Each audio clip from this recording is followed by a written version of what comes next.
Hello, myself and Bubbles the Monkey with another message from the internet.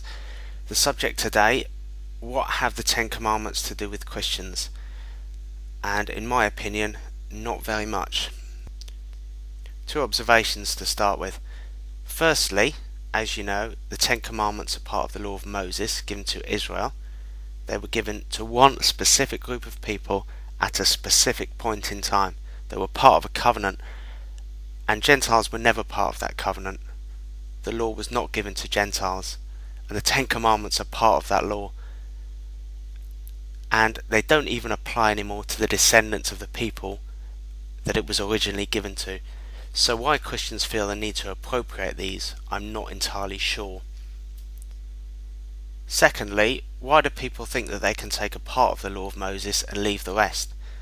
This is not a pick and mix stall. Nowhere in the text does it say that you can take some and leave the rest. People like to divide up the law into ceremonial, food law, etc., but that isn't in the text. I think it's Deuteronomy 26, and the people say everything the Lord has said we will do. So it seems strange to me to take one bit and leave the rest out. So let me explain how I view this. I think the Ten Commandments, like many things in the Old Testament, are a foreshadowing, a partial revelation that point forward to the complete revelation. Remember, Jesus is the complete image, likeness and revelation of God. The Ten Commandments are a shadow, and a pale shadow at that.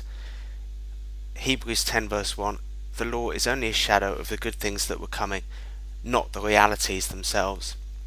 And if you look in the Gospel of Luke, Luke talks about the incarnation. He says the people that dwelt in darkness, the light has dawned on them. The people he's talking about had the law, including the Ten Commandments. And Luke actually quotes Isaiah, and he says they are living in darkness. I want to look in detail at Matthew 5:17 through to 48, where Jesus gives his commentary on the law. Matthew 5 verse 18 is often quoted. I tell you the truth, until heaven and earth disappear, not the smallest letter, not the least stroke of a pen will by any means disappear from the law until everything is accomplished. Not a jot or tittle will disappear in the older Bibles. And people conclude from that the law still stands. But I wish people would carry on and read the rest of the chapter instead of just quoting this one verse over and over again. I'll come back to that verse because I think what he means becomes obvious as you read the rest of the chapter. But notice something now. The following two verses to that one say, for I tell you that unless your righteousness surpasses that of the Pharisees and the teachers of the law, you will certainly not enter the kingdom of heaven. He's saying the Pharisees are missing the mark. In what sense are they missing the mark? Well, he's going to tell us, because right after this Jesus gives an explanation. He gives his commentary on the law of Moses. So let's look at Matthew 5:21 to 48. This block of text has a structure. It's divided into small sections where each section follows the same pattern. You have heard it said, but I say to you. You have heard it said, but I say to you. So it starts verse 21. You have heard it said. Verse 27. You have heard it said. Verse 31, it has been said. Verse 33, again you have heard it said. Verse 38, you have heard it was said. Verse 43, you have heard it was said. And in each case he's quoting the law. And then in each case Jesus says, but I say to you. So let's look at the first example.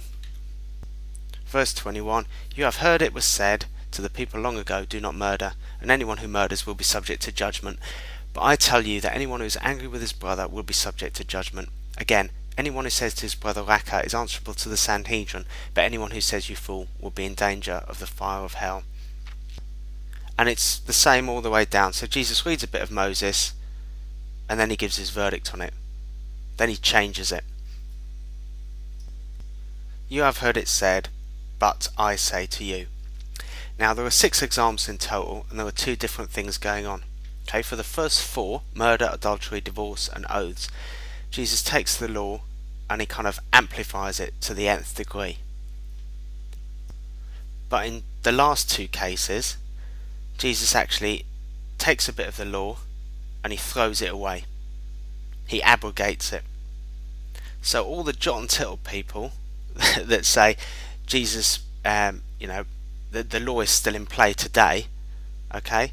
Jesus throws the law out. He does a 180-degree turn and he absolutely contradicts Moses and he rips it out and he throws it away.